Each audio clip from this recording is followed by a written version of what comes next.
A smokestack rises from a hulking brick factory. Along its flank, large descending letters read, Joel. It's a grainy black and white image, part of a documentary called The Joel Files that was made about Billy Joel's family and their struggles to survive and escape the rise of the Nazis in Germany. In a striking film portrait of war's aftermath, Billy and his half-brother Alex meet the family of the Nazi industrialist who usurped the Joel family fortune and went on to be a highly regarded member of the German commercial elite in the post-war years. The shot of the factory was taken in Nuremberg during the height of the family's textile operation in the late 1930s. There's no trace of the factory now, but there is a small family cemetery where some of his relatives are buried. As a student of history, Billy knows that the odds his father beat in getting out of wartime Europe were long. Only when he visited that graveyard in Nuremberg did he fully realize how many of his family members, uncles, aunts, granduncles, grave marker upon grave marker of Joel's were less fortunate. And there's also the knowledge of those who were never brought back, whose bodies are gone forever. Billy grew up hearing the names of the lost sporadically in family conversations, but only in recent years has a fuller picture of his family history emerged. Of course, Billy Joel's stature as a celebrity, as well as the existence of a body of work that has touched so many lives and even transformed a few, does not make the Joel family's Holocaust saga any more tragic than millions of obscure ones. In fact, Billy's very existence is the result of a rare happy ending, but over time, that happy ending has not been his alone. It's filtered out into the broad swath of people to whom Billy's music has meant so much.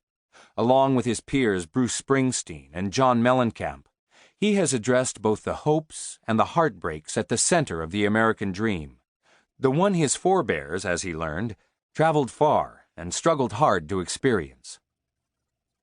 The Joel family's tumultuous journey to America began with Billy's paternal grandfather, Karl Amsen Joel, who came from a family in Coburg, in Bavarian Franconia, in Germany's scenic southeast. The patriarch was a man named Faustus Joel, whose son Julius became a tailor, and eventually began the small textile business Billy's grandfather expanded into Waschenmanufakturer Joel. Karl married Meta Fleischmann, and their only child and Billy's father, Helmut, later anglicized to Howard, was born in 1923. By the time Karl was 39 in 1927, he had enough savings to start a business in household linens, the Karl Joel Linen Goods Company, which grew from a 4-room apartment foothold into a substantial line of mail-order clothing. By the early 1930s, the family had moved into an imposing villa in a prosperous section of Nuremberg.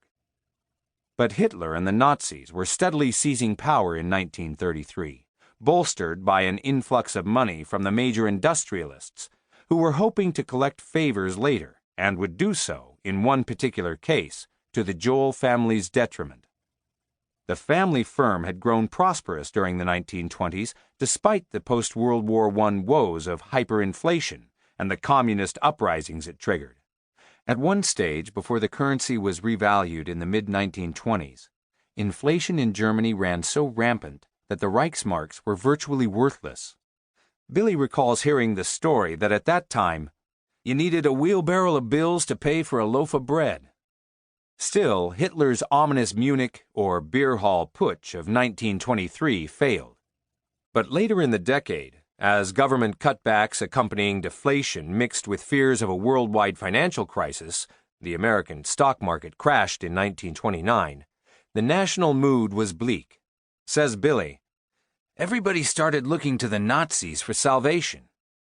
Young Helmut was part of the Jewish population that would be caught up in the building nationalistic fervor.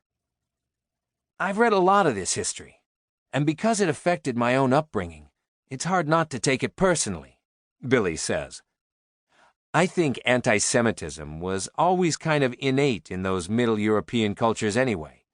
In Germany, Austria, and even France to an extent, there's a long history of anti-Semitism that was simmering for generations. Hitler tapped into it. He knew how to exploit popular prejudice. Billy still wonders how his grandfather Carl, who was supposed to be sharp-witted, couldn't see what was coming until Kristallnacht in November 1938.